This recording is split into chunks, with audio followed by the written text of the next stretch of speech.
예, 이번 사고와 관련해서 좀 더 자세한 얘기 취재 기자와 얘기 나눠보겠습니다. 스튜디오에 차순영 기자 나와 있습니다. 자, 차순영 기자. 네.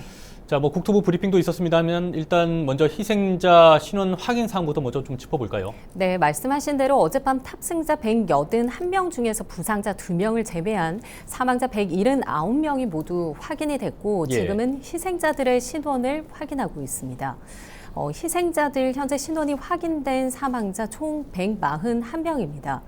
수습된 희생자들은 활주로 사고 현장에 마련된 임시 영안실에 안치가 되어 있는데 신원을 확인한 경우에 공항 내 다른 장소로 옮겨져서 가족들이 소지품과 얼굴을 확인하는 절차를 거치고 있습니다. 이렇게 신원 확인 등을 마친 경우에는 가족들과 협의해서 장례식장으로 옮겨질 예정입니다. 네, 앞서 말씀을 해주셨지만 어제 사고가 워낙 충격이 컸지 않습니까? 이 지문 확인만으로 지금 신원이 확인되지 않는 사망자 이 38명이나 있는데 이 경우는 가족과 DNA 대조 등 추가 절차를 거쳐야 해서 좀 시간이 걸릴 수 있다고 합니다. 네네. 알겠습니다. 지금 여러 매체를 통해서 계속해서 보도가 되고 있는데 사고 원인 아직 뭐 명확하게 규명을 하기 위해서는 좀 더 시간이 걸릴 것 같기는 하지만은 아직 지금까지 나온 사고 원인 추정되는 부분 좀 짚어볼까요? 네, 현재 어제 오전 11시 30분 음성 기록 장치, 오후 2시 24분쯤에는 이 비행 기록 장치 이 두 개 블랙박스는 모두 수거가 됐습니다. 하지만 한 개는 좀 손상이 됐다 이렇게 보도가 되고 있는데요. 이 전문가들은 사고가 난 상황에 대해서 여러 가지 의문을 제기하고 있는데 지금 말씀드리는 사고 원인은 앞으로 분석 과정이 들어가야 되기 때문에 좀 여러 정황상 이 추정 정도일 것 같습니다. 사고 원인을 두고 전문가 의견이 분분하기 때문인데요. 우선 사고 당시의 상황을 먼저 짚어봐야 할 것 같습니다. 국토부에 따르면 사고가 나기 10분 전인 이 오전 8시 54분쯤 무안공항 1번 활주로에 접근해서 1차 착륙을 시도했습니다. 관제탑에서 8시 57분쯤 이 조류 충돌 주의를 준 것으로 확인이 됐고요. 이후 바로 이 버드 스트라이크가 있었고 사고기가 다시 재상승해 복행했는데 그리고 불과 2분 후인 8시 59분 이른바 조난 신호인 메이데이를 보냈습니다. 이후 1번 활주로에서 내려야 하는 사고기가 1번 활주로 반대 방향인 이 19번 활주로를 통해서 착륙을 시도했습니다.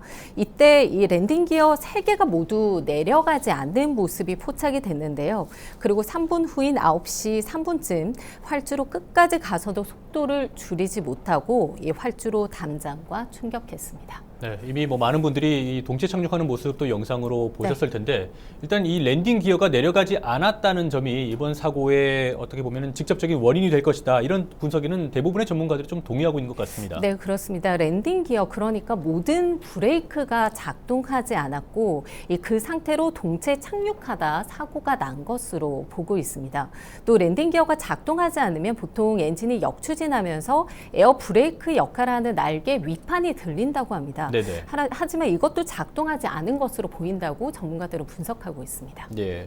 자, 랜딩 기어 미작동 원인에 대해서는 좀 많은 조사를 통해서 뭐 때문에 작동이 안 됐는지 근본적인 원인 조사가 좀 이뤄져야 될 것 같아요. 네, 그 부분이 핵심이 될 것 같은데 일부 전문가들은 랜딩 기어 미작동 원인으로 먼저 조류 충돌 가능성을 제기하고 있습니다. 새들이 충돌하면서 엔진으로 들어가서 엔진이 망가지고 이 연결된 유압 시스템이 영향을 준 것일 수 있다. 또 새가 엔진에 들어가면서 랜딩 기어를 조종사가 내리기 어려웠을 가능성이 있다는 겁니다. 근데 조류 충돌도 어쨌든 있었습니다만은 이 조류 충돌이 사실 뭐 자주 발생하기도 하고 연간 100여 건씩 발생을 한다고 하는데 이게 엔진이 한쪽이 고장 났다고 해서 이런 식으로 대형 사고까지 이어지는 것 참 쉽지 않은 일인 것 같은데요. 네, 말씀하신 것처럼 조류 충돌로 한쪽 엔진이 작동하지 않더라도 나머지 엔진으로 동력을 공급받아서 랜딩 기어를 작동할 수 있었을 텐데 이 조종사가 최후의 수단이라 할 수 있는 동체 착륙을 시도한 건 모든 엔진이 작동하지 않았기 때문이라는 분석이 나오고 있습니다.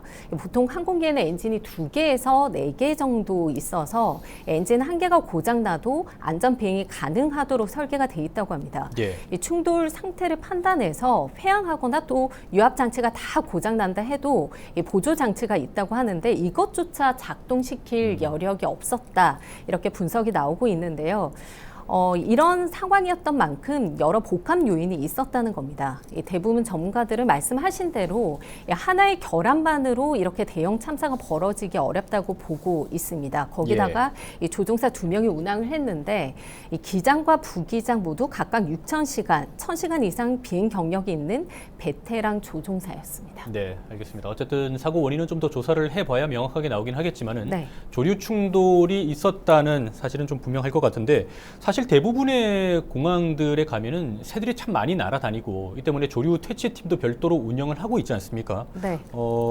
비단 이번 사건뿐만 아니라 언제든지 유사한 사건이 또 재발할 수 있기 때문에 이 부분에 대해서는 또 대책을 또 마련해야 될 것 같아요. 네, 맞습니다. 이 조류 충돌 우리나라 공항만의 문제는 아닙니다. 세계 모든 공항에서 이 항공기 안전을 위협하는 제일 큰 요인이라고 하는데요. 예. 공항은 보통 장애물이 없고 대부분 바닷가에 위치해 있지 않습니까? 그래서 새가 서식하기 최적인 곳이 겹친다고 하는데요. 2020년에 무안 국제공항 활주로 확장을 하기 위해서 환경 영향 평가를 했다고 합니다. 네네.